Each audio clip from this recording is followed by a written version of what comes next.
Tina Lugassi here from Prim Heirloom Designs, and I want to wish everyone a happy Canada Day. To celebrate, I am giving you a free pattern. This is my Scrappy Butterfly pattern, and it can also be done in felt because there are no seam allowances. It's meant to really be a scrap buster. The only problem, if you do it in felt, the body, I would suggest you add maybe a little bit just to account for the whip stitching around. So I would maybe increase that piece just by maybe 1/8 of an inch all the way around to allow for your whip stitching. But other than that, you could probably do it with the felt. However, I'm doing it with fabric because I like all these neat patterns that I have. I always have little leftovers. And then it's finished off with some gold wire. And then I've twisted around some floral wire that will allow it to be able to stick into a plant pot. You can also end the wire here, instead string something off the end so it can hang in the air. You just have some fun with them. And they would also look really good with the floral flowers we've been making. So I'm going to start. Pattern is available down below to download. On it, you'll see there's this little guide, and I'm going to increase the color resolution because it all looks probably white to you. But basically, each color will denote a different fabric. So this uses 3 fabrics. I have the center body is 1 fabric, and that's the one I'm going to use for mine. And then you've got the pieces 5, 8, 1, and 4. All are basically this outside color, and those are going to be, yeah, I'll use the outside color for this one. And then the inside color, I've got the rest of these pieces that are going to be out of this one. So each pattern piece tells you how many you need to cut from it. These are all cut ones because they're going to be kind of your applique pieces. These ones are all cut on double layer, which means you're going to want to cut these ones with your fabric folded over. And the reason why is because for these, you want to be able to have a nice finish on both sides. That's why you're cutting 2 of that piece. Okay, and then this one is also on a double layer. Now this one actually gets flipped inside out. So I am going to do the raw sides facing on this one. Okay, and I'm going to pin this on. But on this piece, the cut line is your sewing line. So I'll show you how we do that. I'm just going to give myself lots of space all the way around. And I'm going to come in and just trace, right? I'm going to trace this around. And I'm going to choose a spot to leave open for stuffing. And that's about 1 inch or so that I've opened, or that I'm leaving open. So I'm going to keep this pinned together until we take it to the sewing machine. These ones you can already start to cut around the outside. With these pieces too, I like to keep the pattern piece always with them so that I don't lose track of which pattern is which number. Alrighty, so the first thing we're going to do is make this body. So I'm going to take you over to the sewing machine. Alright, so I've just got, I'm pulling that needle out. I got my machine set just with a regular straight stitch. I'm going to stitch around and leave that opening open for stuffing after, and I'm going to follow this line. Locking that stitch when I start, and I'm just going to go around slowly. I can already tell I'm off by a bit, but hey, this is a Scrappy Butterfly, so I'm not concerned about being perfect. Just have fun with it. Okay. All right, and now you can cut around approximately 1/4 inch all around the outside for seam allowance. And if you've got straggly threads, you can cut them off too if they're bugging you. All right. So I'm going to use my hemostats to flip this open. I'm pretty sure you can also just use, you can use turning tubes. Since I have my hemostats out, I'm just going to use them to stuff this. Okay, when you get those 2 ends stuffed as well as you can, you kind of use your fingers to get a little more stuffing down to this area. But we're kind of at a point where we're going to start to take these and press it down to get a little stuffing down to that thin area. And we can add more. I'm just going to start stitching already. You're going to be doing a tiny whip stitch. Push that stuffing in. Make sure that you've got the raw edges tucked under just a little bit. All right, so that's your little butterfly body. And so you can put him aside for now. And now we're going to go to, let's start with the top wings. So if I go back to my pattern, I'm going to be starting with pieces 8 and 5, which I have here, 8 and 5. So open them up, and I'm going to separate them, this. And so you'll see pieces 6 and 7 lay on top. So I've got 6 and 7 here. So those will go, that's 6 and 7. So you can, at this point, also just a needle to hold them in place. And if you feel like you work better gluing them a little bit in place before you sew these on, you can absolutely do that using Fabri-Tac. Okay, so those are those two pieces. And then these two bottom ones, because I want to get all of that interesting stitch work done first. So these are number 5s. I'm just keeping them there with the pieces. These we're going to go to the sewing machine with.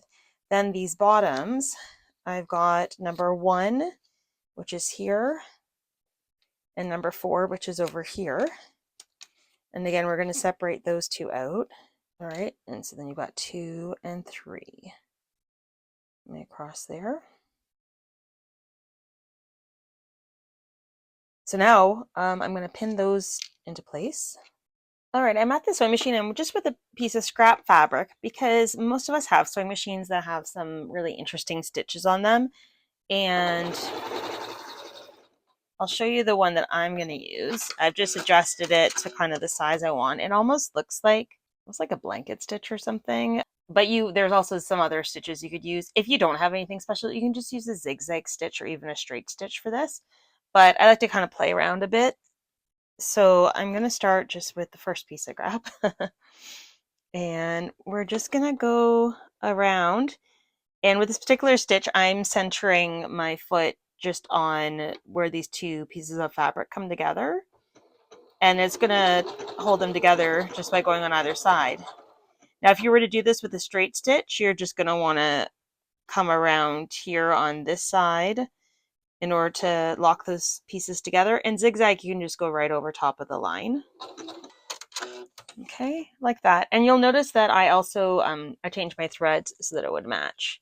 Alrighty, so back over here now, something to note, if you wanted your wings to be stiffer, then, if you're working with a thinner fabric like what I am, you absolutely can at this point consider putting a piece of fusible interfacing on, say, the backs of these pieces before you move on.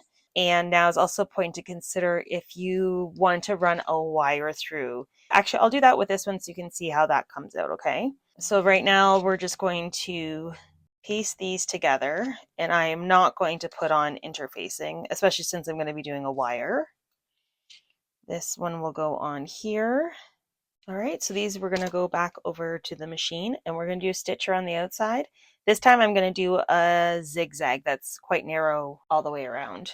I'm going to leave these areas open for threading a wire in, so you can see how that is. And on this one, to do the wire, I'm probably just going to leave this little area open on it. You don't even need it that big. Like, I'll probably just leave a little bit, but you'll see that.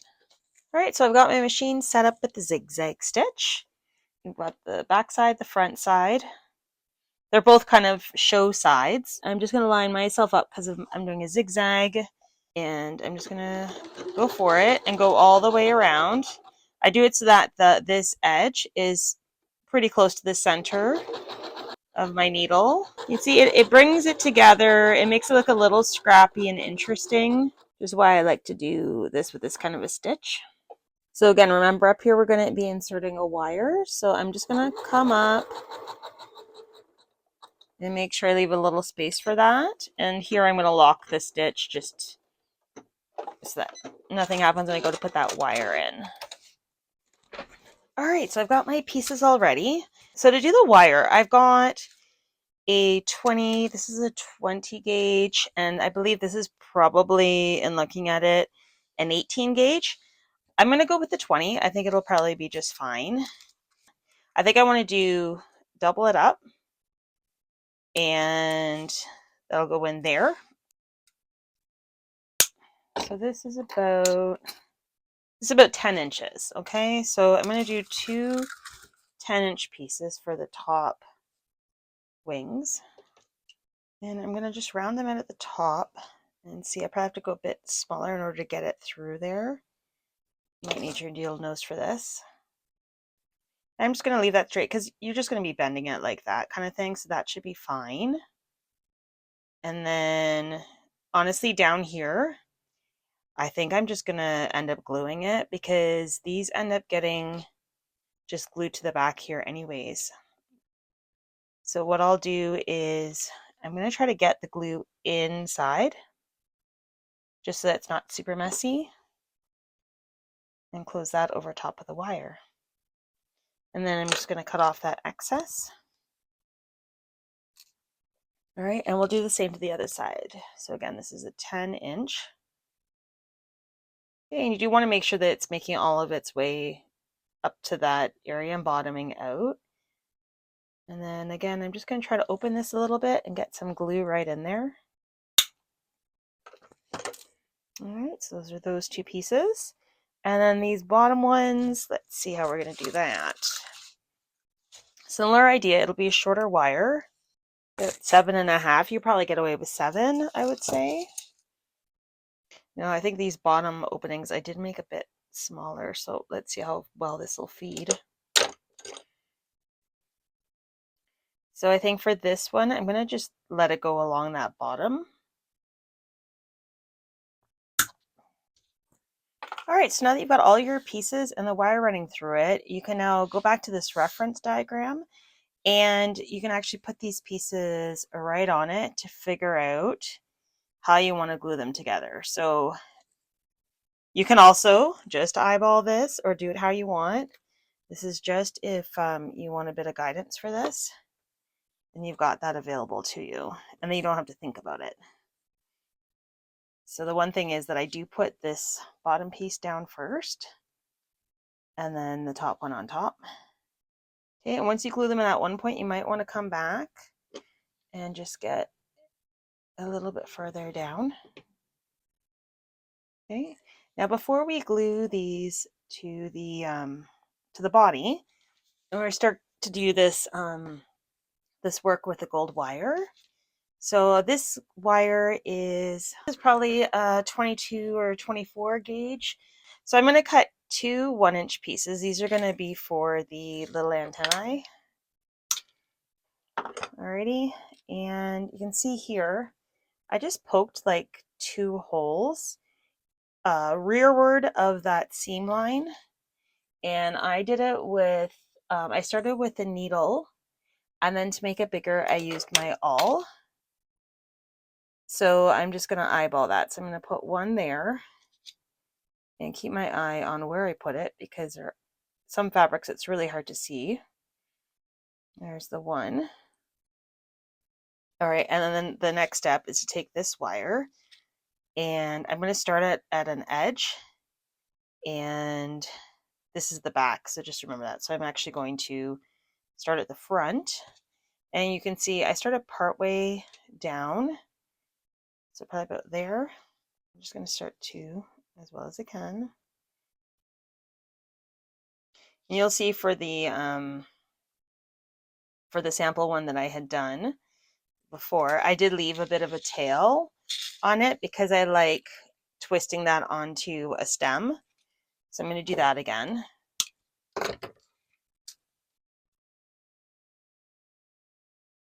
There, I've just pushed those down a little bit more. So we are gonna go ahead and glue gun here.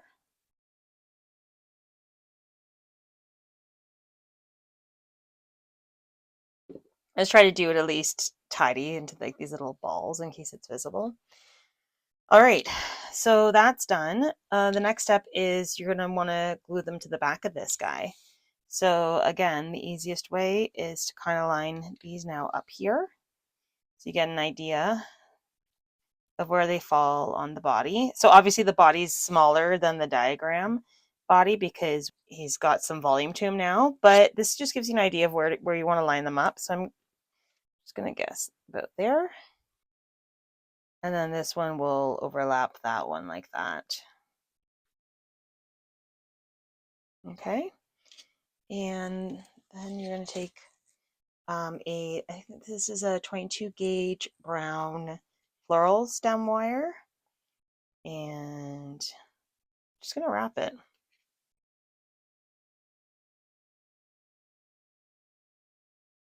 Just to kind of give it something to stand on. Again, if you want to, you could hang these instead. So you could just run a thread up at the top, decorative thread if you want to hang them.